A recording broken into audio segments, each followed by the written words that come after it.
Hey guys, welcome back to our channel. Today என்ன recipe பார்க்க போகிறோம் அப்படின்னு பார்த்தீங்கன்னா அவல் பாயாசம் தான். என்னோட ஸ்டைலில் எப்படி செய்யலாங்கிறத பார்க்கலாம். Let's go to the video. ஃபுல்லாக பாருங்கள், அப்போ தான் தெரியும். ஃபஸ்ட்டு என்னெல்லாம் தேவைங்கிறது பார்க்கலாம். ஃபஸ்ட்டு அவல் எடுத்துக்கோங்க. நான் ஒரு கப் ஆஃப் அவல் எடுத்திருக்கேன். அதுக்கப்புறம் ஏலக்காய் எடுத்துக்கிறேன்.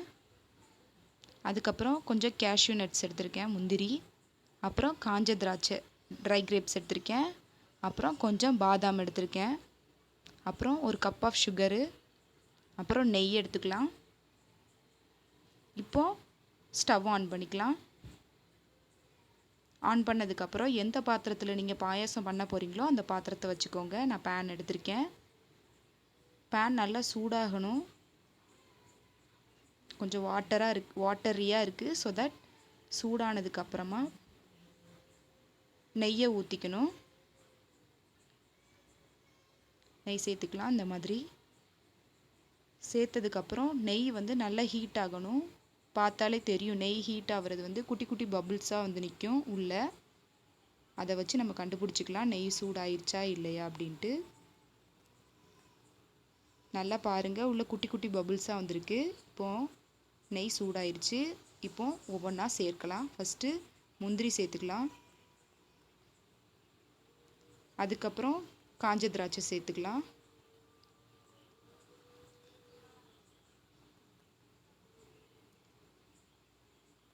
காஞ்ச திராட்சைக்கு அப்புறமா நம்ம ஆல்ரெடி கட் பண்ணி வச்சுருந்தோம் பாதாமை, குட்டி குட்டி பீசஸாக. அந்த பாதாமையும் சேர்த்துக்கலாம். பாதாமையும் சேர்த்துட்டு நல்லா இப்படி வறுத்துக்கோங்க. அதாவது கொஞ்சம் கலர் வந்து சேஞ்ச் ஆகணும், ப்ரௌன் கலரில் மாறும். அதுக்கப்புறமா இதை எடுத்து தனியாக வச்சுக்கலாம். நல்லா கலர் சேஞ்ச் ஆகணும். அதே மாதிரி ட்ரை கிரேப்ஸ் வந்து நல்லா புஷ்ஷுன்னு இதாகி வரும். இந்த பாருங்கள், இந்த மாதிரி கலர் மாறினதுக்கப்புறம் மாற்றிக்கலாம். தனியாக ஒரு கிண்ணத்தில் மாற்றிக்கிறேன் நான். எடுத்து வச்சுட்டு அதுக்கப்புறம் தான் அவலை வந்து வறுக்கணும். இதோடு சேர்த்து வறுத்தோன்னா கரிஞ்சு போயிடும் எல்லாமே. இப்போது நான் அவலை சேர்த்துக்கிறேன். அந்த நெய்யிலையே நல்லா அவலை வறுத்தெடுக்கணும்.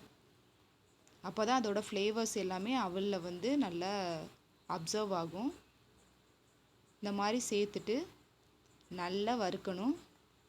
ஃபுல்லாக நெய் எல்லாமே அவலில் அப்சர்வ் ஆகி வரணும். இந்த மாதிரி நல்லா வறுத்துக்கோங்க.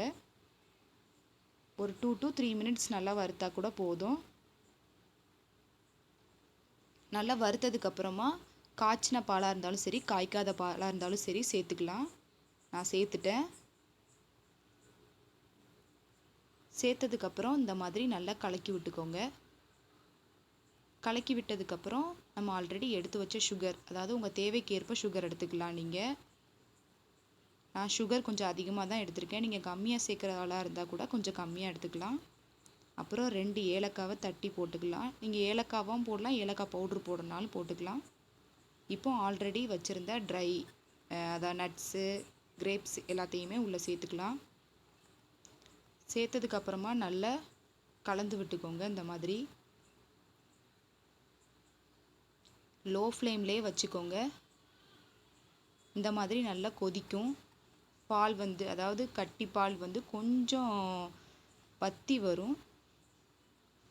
அதுக்குன்னு ரொம்ப வற்ற விட்டுறக்கூடாது. ரொம்ப வற்றிருச்சுன்னா ரொம்ப கட்டியாயிரும். அவல் பாயாசம் வந்து கொஞ்சம் தண்ணியாக இருந்தாலே ஆறுனதுக்கப்புறம் கொஞ்சம் கட்டியாகும். அதனால் கொஞ்சம் தண்ணியாகவே செய்யுங்க, அதான் நல்லாயிருக்கும் டேஸ்ட்டு.